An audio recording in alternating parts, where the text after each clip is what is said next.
with Waldorf Essentials. My lighting is still, we just finished moving, and so my lighting is still not awesome, but it will be back to being better next week. Hopefully, everybody is having a wonderful Monday morning. And, oh, it's still dark here. It's San Diego, and so it's still dark, and but it's a beautiful time in the morning. So I'm hoping that, again, you're all having a wonderful morning. You're all getting up and getting moving. Ready for a wonderful day for school or whatever it is that you have going. So, and we're back to school today too. So all is good. So let's see. I thought I would spend some time this morning talking about just doing a little special needs check-in. So, sorry, I don't have my tripod either. There we go. So I have two kids with special needs. My oldest, who is grown and gone, not gone forever, but he's serving a mission for our church, so he's not home anymore. And he's actually, this is actually just a really good topic because, so he's been out for a year. And I'm going to talk about big kids and little kids and sort of in between too. So he's been out for a year, and when he left, he had so he had his first evaluation when he was about 9, and I knew there was something going on. I love how the shadow, there we go, that's a little bit better. The shadow on my glasses.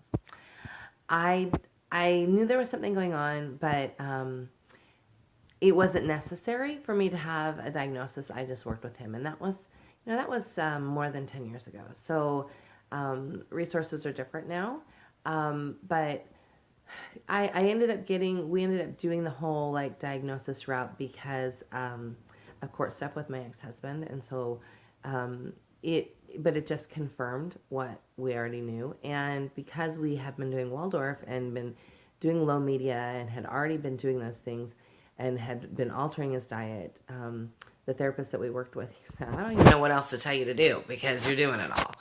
And so those were the things that we really worked with them. And when he was about 9 was when he and I really started having the conversations about, you're a little bit different, and that's going to make things a little more interesting for you, a little harder for you in some ways. And so that was an interesting time for him. So he's carried that. He's almost 20. He's carried that for the last 10 years and done very well with it. We, when he was 8, 9, I thought the kid was going to live with us forever. But we really did a lot of work with him. I would say for anybody working with spectrum stuff, the ages between 6 and 12 are probably the hardest. And then after 12, they tend to sort of settle in a little bit. And for Harry, it was very much we have this, in our faith, we have different signposts, different things that they do at 12, at 14, at 16, at 18. And at 12, he really wanted this first, and my husband said, that's not happening unless you stop lying. And you need to get yourself in order and stop lying. And he stopped lying overnight. So that's what's interesting about generally kids with ASD, Asperger's, because they are so black and white, they can make a decision, and it's sort of like the decision for life. So I remember one time when he was 14, he was like, I'm taking a shower every day. And he did, every day. And when he couldn't take a shower, it was like all hell was going to break loose because he had it in his rhythm that he was going to take a shower every day. So because they are so black and white, there are some things that can be very, very awesome. I mean, when they make some decisions like that, then it can really be very helpful. And so it's about really helping them. It's about, noticing their uniqueness, of course, but also helping them find ways to cope so that they can be part of everyday life, and so that they can enjoy life. And they tend to be loners a little bit, and tend to really struggle with social stuff. So we really worked on that with Harry. I really wanted him to be able to live a full life, whether or not, when we were working on this at 12, whether or not he ended up serving a mission for our church was not my concern as much as just wanting him to serve, to have a full life. When he was When he was 17, he decided, yes, this is what I'm doing. I want to be prepared to go on a mission. And so we had about a year to prepare. And it was great because within that year he worked at Legoland, so he really had opportunities to work with other people and to be out facing the public. And his social stuff went gangbusters. And he finished school up, he got his GED. He was very excited about those things. And that can be very hard with special needs kids to get them sort of excited.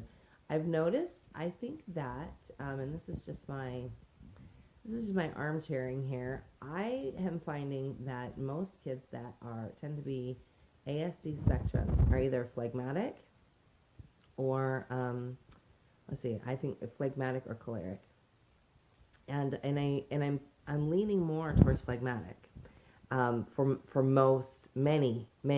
Not, and I'm not talking about sensory stuff because I've got I'll talk about her in a minute, and she's very choleric, but and I think sensory stuff tends to be a little bit different. But I think if we're looking at Asperger's, I think we're looking at a lot of kids that are phlegmatic, and so you have to really look at how to work with them that way. I think temperament works beautifully with kids on the spectrum, beautifully, and even more so because, when I looked at Harry, he's super phlegmatic, and he's got all the really good things and all the really bad things all in one big soup. There's not a whole lot of gray area. It's good, bad. So where most of us, our temperaments, we tend to blend out and we can balance those a little bit, but those are just polarizations that I noticed sort of raising him.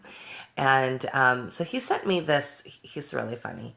We talk on the phone Mother's Day and Christmas, and while he's out on his mission, and then we get letters all the time, and we email quite frequently. So on Mondays are his day that he emails, and so we'll go back and forth in email for probably 2 or 3 hours.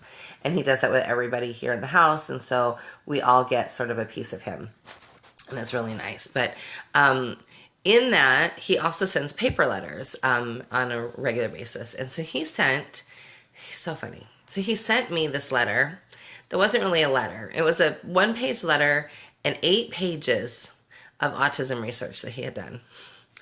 And I thought it was really beautiful and funny, and he had taken the time and really put together, and I think I'm going to scan it and put it up for anybody who wants to see it. He had taken the time to really put together some it was very heady, it was very analytical, some thoughts on autism and sort of how he struggled with that. So I'm going to take these off because that's driving me crazy. And how he struggled with it. What I wanted from him, and then I'm going to ask him for now, is the emotional side of it, because that's something that we often don't get from kids on the spectrum. They often are very in their head and very analytical. But so anyway, I wanted to share that. I do think that they can live these amazing lives, and I suspect he'll be home in a year. And I suspect he's going to hit the ground running. He's got these major goals, and so if you're in the thick of it with the spectrum, and you just think you're not going to be able to make it till tomorrow, keep going.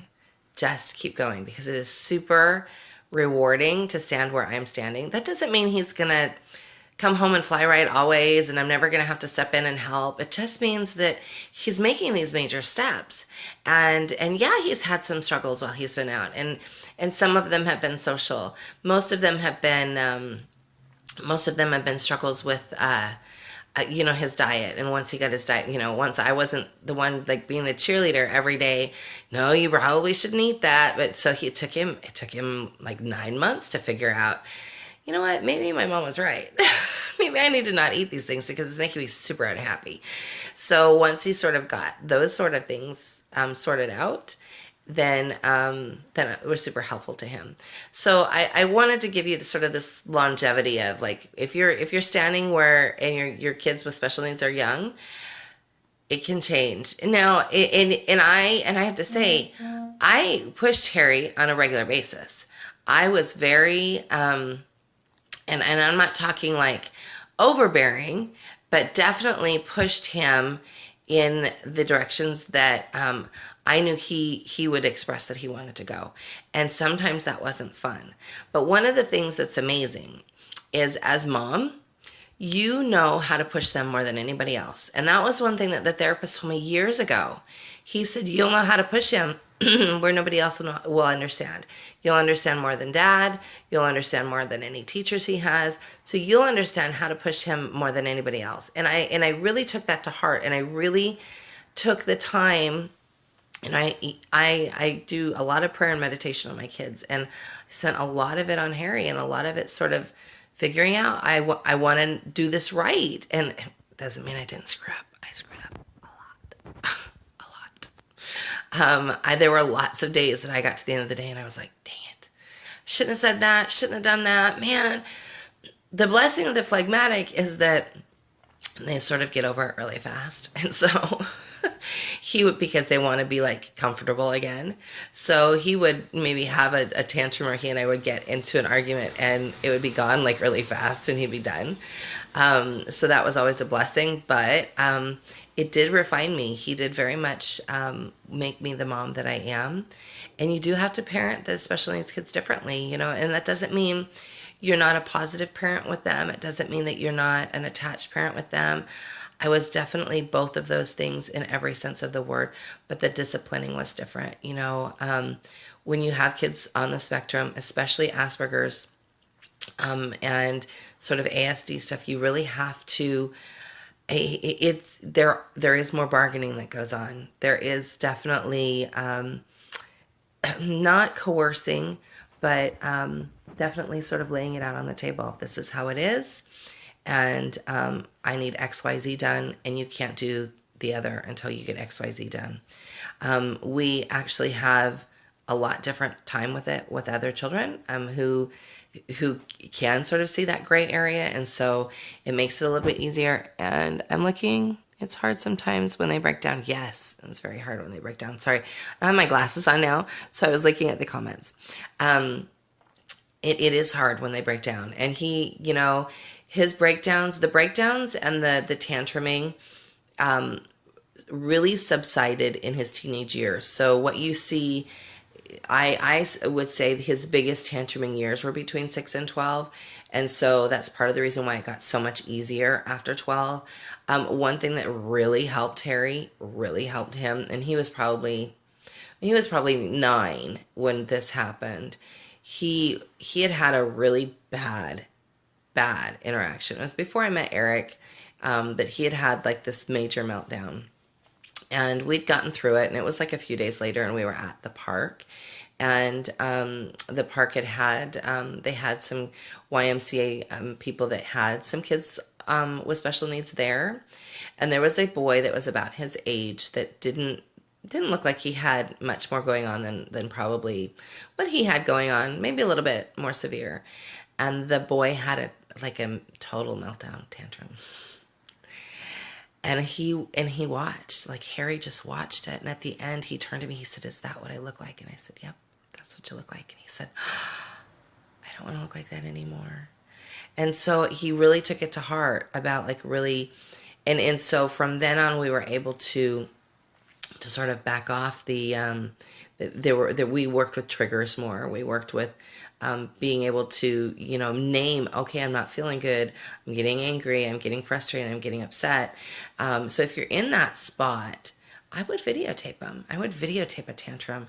I would let them see, and I wouldn't do it before 9. I think that before 9, there's just so many other things that are going on, and they're just not ready yet. But 9, 10, I would definitely tape them. I definitely would, and let them see what's going on. And if you don't have the opportunity to see it in somebody else, because they do feel very much. You know, I think Harry's probably a very good phlegmatic melancholy blend, but he doesn't. The melancholy is rarely out, except for when he is struggling, and then you see that a little bit more.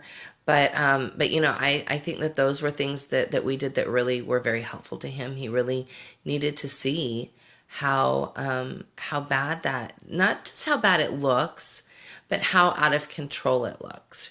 Then from there, we really were able to start naming feelings. He would say, "I feel wiggly," and he'd say that probably from the time he was 4 or 5 years old. And when we finally like figured out, all right, what does that means he's being triggered. Once we could really work with that, that was his key word for many, gosh, all of those years. He doesn't still use that word now, but he used it a lot. Sorry, I'm still looking. Mine is super sensitive. Yep. I think they all are really sensitive.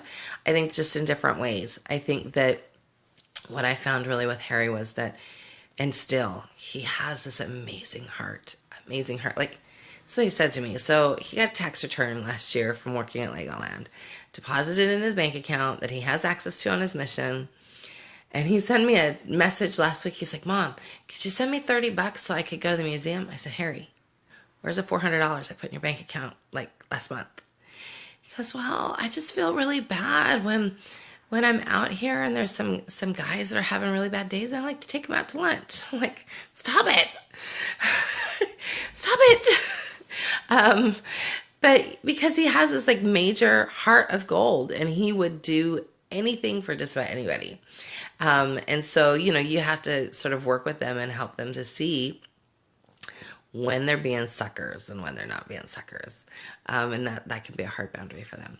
But I wanted to talk about the other side. So Harry's got ASD. Soraya's got some special stuff going on. Special stuff that I knew. She was a preemie. And I swear, I remember standing, because she was a preemie and she wasn't born at home. I remember wrapping her up in clothes to take her home from the hospital, and she was teeny. She was less than 5 pounds. I knew I had to have the special car seat. She was really small, and I remember this shrieking that she did, and it was, she had this like rage monster inside her, and she was such a small body. And I remember it was the same look on her face that Harry would have when he would tantrum. And I remember thinking, crap, here we go. And there's so much, that goes on with sensory stuff. So in her case, I think her sensory stuff comes from her jog down the birth canal being so fast and her being so small. So she actually was born vaginally, but she was one push. I remember the doctor, I had 4 other kids, and the doctor said, "Okay, it's time to push." And I thought, well, I'm going to be at this a while. I get myself ready. I get in the good headspace. So I'm like, all right, I'm ready. One push. It took longer, and it was harder to push out the placenta than it was to push her out. So, I knew then that we were in for something. And so now she's 5. And the first 2 years were incredibly hard. And I've talked in other places sort of about some of the things that she had going on. She had some spiritual stuff going on that I know some people raise their eyebrows at me and go, "Are you kidding me?" But we did some energy work on her from between the time she was about, I think it seems like she was about 18 months or so. The kid never slept, like never. And we were both exhausted. Eric and I, we worked tandem, and we both worked at home. And so that was a huge blessing. But she was always moving. And when she did sleep, it was like I had to pin her down in order to get her down, in order to get her still, in order to get her to sleep. And I nursed her. And so that was super helpful because she could relax a ton. And so, we would work with oils and the Badger Balm. I remember we used the Badger Balm so much. Oh my gosh. We used the Badger Balm so much that by the time she was 18 months old, she was clamoring for it because she knew she needed to rub herself down because it would make her feel better. So those were our first real indications that she would do really well with things that, aromatherapy kind of things. So she does now even. We use doTERRA Serenity and Balance in a roller ball together, and the two work beautifully for most things. And we also use the doTERRA Console for tantrums because kids on the spectrum, all kids have big feelings, but man, kids on the spectrum, they have really big feelings, like really big feelings. So the Console really helps her a lot, and it's helped her a lot. We just moved, and so this has been sort of a rough month for her. just between the two houses, and that's been super helpful. I'm looking at comments here. So anyway, I would say that her temperament's most definitely choleric. I think a lot of kids with sensory probably are presenting that way. Choleric, sometimes melancholy, I think. She's extremely analytical at 5. Could probably rule the world right now if I tried. If she tried, if I let her. But I think that, again, I'm looking at disciplining a little bit different, and that we're definitely watching for triggers. Watching for triggers with kids with special needs, I think, is the biggest thing that you can do, is figuring out what their triggers are, and then really trying to work with them. So I knew this last month with us moving was going to be one huge trigger for her, one after another. And so my challenge was really for me to get enough rest. And sometimes most of the time I did really good, but there were a couple of times that I snapped and I was like, do you need a spanking on your bottom? And I'm not a spanking mom. I'm just not. But those things come out when you're exhausted, and it never actually happened. But the fact that I would even threaten it was something that is not the kind of mom that I am. At least not now. I mean, there were times in my earlier parenting that the life like that got the better of me. But when you can realize that it's about you and your exhaustion and your lack of patience with this child, then it changes sort of how you're looking at things. It's all about me, and it's all about where I'm at. And I'm not condemning anybody. That I'm just saying it's not a great disciplinary tool, because it doesn't really work. It does tend to work with kids on the spectrum more, because they're so black and white. But I wouldn't use it. No, I am, like I said, a no spanking mom. But definitely over the last month, when you're exhausted and you're at your wit's end, and you're, so I found myself threatening. I was like, wait a minute, back up. Okay. Triggers. What are her triggers? What's going on right now? What can I use? Where am I, so that I can get in a better place? And so it really does. It comes down to me and how much sleep I'm getting, how much rest I'm getting. And so, Eric and I really worked with that. And it was hard because Eric hurt his back. He hurt his back he hurt his back last month, but it really got aggravated about 2 weeks into our move. And so I was doing a lot of it on my own. And he was helping where he could, but he couldn't do any of the lifting. And especially in the last week when we were trying to finish things up, that was really hard. And it was hard on Soraya because we could have been done a week ago, but because we had so much that he couldn't do, it took us longer. And so we used, again, a lot of Console, a lot of it. I would diffuse it at night. For everybody in the house, I had this one big diffuser that goes for like 8 hours. And so I would diffuse it at night. Our space is pretty small. We have about 800 square feet now of major living space. And so it pretty much covered the whole house. That was super helpful. I would rub her down with it on a regular basis. That was really helpful. It also is really helpful for her. And I think all kids on the spectrum, all of them, they really just need you to stop and hold them for a minute and take a deep breath with them. And that was sort of, when we're nursing moms, we have to do that. We have to stop and slow down and nurse this child. And so, when they're out of that space, we have to figure out those ways to connect. So I'm going to look at some comments here. Do either of your kids have dietary issues? Yep.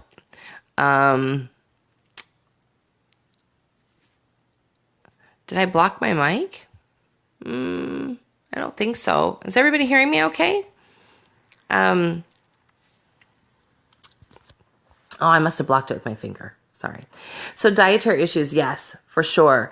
My oldest has he can't do he's pretty much gluten-free. Not gluten totally, but like he has to be wheat-free, especially refined stuff. He can do sourdough. In fact, we still do sourdough here at home. But I found that he has those sensitivities. My younger one, not as much. I just have to watch what she eats because she'll get in a food rut. She can do some wheat. She just can't do too much of it. And I think that's everybody. If you just lived on bread, then everybody would be a little crazy. Um, we'd all have sugar high all the time. But as far as my older son, he has wheat, dairy, and food dye sensitivities, and if he can go without those, life is wunderbar. If he can't, then it's definitely a struggle.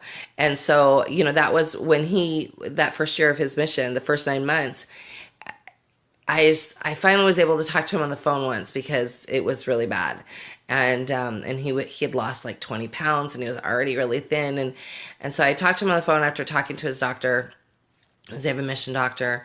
And I said, all right, tell me what you ate today. He's like, Mom, I'm not eating that much wheat. I just had it in my cereal for breakfast, and then I'm eating it at lunch. And I'm like, son, that's too much wheat. So, really helping them as they're growing to see, like, incidental is one thing, but when you're actually inviting it into your meals, you really need to think about things. So we just helped adjust things for him. Soraya can do, like I said, she can do some incidental stuff. She just can't live on wheat unless it's balanced. If she can have, so her food right now is cheese and tortilla. And we have really good organic tortillas that the ones that you can get them at Costco here, that you actually cook yourself. And she loves those, but she's got to balance it out with some cheese. So generally, like, her favorite meal right now is cheese, tortilla, and applesauce, because I'm really wanting the applesauce in her. So it's good organic stuff, but she can get into a rut, and I have to be really careful. And it's sensory kids can get into a rut really easily, and some of them are sensory and they don't want things like applesauce or things that are super smooth or pudding like. But she like loves it, and I mean, this is a child that like licked sand, so. I think I've talked about this in the past too, with regards to sensory stuff. I use the On Guard beadlets a lot because kids with sensory stuff like to lick things. And so I will have this conversation with her because I'm aware when we're out, and I know there are things that I'm trying to always be aware of our surroundings, and I'm watching because she loves like hand railings, the ropes that separate lines, sand, anything that in her mind she's thinking, I gotta lick it, I gotta lick it, I gotta lick it. She's way better than she was 6 months ago. But so I carry the On Guard beadlets in my purse all the time, and I'll say, if you lick that, you're going to take On Guard. So think about it. And she'll think about it, and sometimes she does it anyway, and then she holds her hand out because she knows she's taking it On Guard. So she holds a hand out for me to put the beadlets in her hand, and I'm a pretty big stickler on that one, because I'm not an antibacterial mom, but man, some of the things she licks, I go, what were you thinking? Sand? Really? Anyway, I'm looking at some more comments here. Anyway, so I wanted to talk, sort of candidly about some special needs stuff, and I wanted to remind you that that it's okay if you sort of like, I'm going to use my favorite new Australian saying here, lose the plot. Thanks, Dina. I've been using that one a lot. It's okay if you kind of freak out a little bit and lose it. Come back to center, apologize to your kids, and go, man, I screwed up. I am so sorry. And that goes for anything. That goes for any kids, not just on the special needs situation. But give yourself a pat on the back, because if you've been a mom of special needs kids for any length of time, like 5 minutes, you are in like this major category of being my hero, because it is not an easy task. And so I think that if you can just work on getting the rest that you need, if you've got respite care available to you, whether it be through an agency or through, your partners helping you, or you've got people at home that can help you, use it, take it. There's a lot of government agencies that provide respite care for families that have special needs kids. Use it. Get the time that you need. So anyway, I know it's cutting out here now. I'm going to finish up, and if you have any questions, just shout at me. I'm happy to answer questions. Being a special needs mom is sort of, sort of a weird badge that we carry, but we can do it. And I know that these kids came to me for a reason. I know that your kids came to you for a reason. God sort of entrusted us with these things. And I remember when I was wrapping her up to put her in that car seat that very first time when we left the hospital. I remember thinking, why at the end? Why? I'm so tired. Why at the end? And I had this like, it was like the Holy Ghost was standing right next to me. And the Holy Ghost was like, because you did such a good job the first time, we're just going to give you another one. Thank you. So I really want to encourage you to pray and meditate about these children. Keep yourself in a good place. And just remember, you're a good mom. So that's all for now. I hope you all have a great day. Bye now.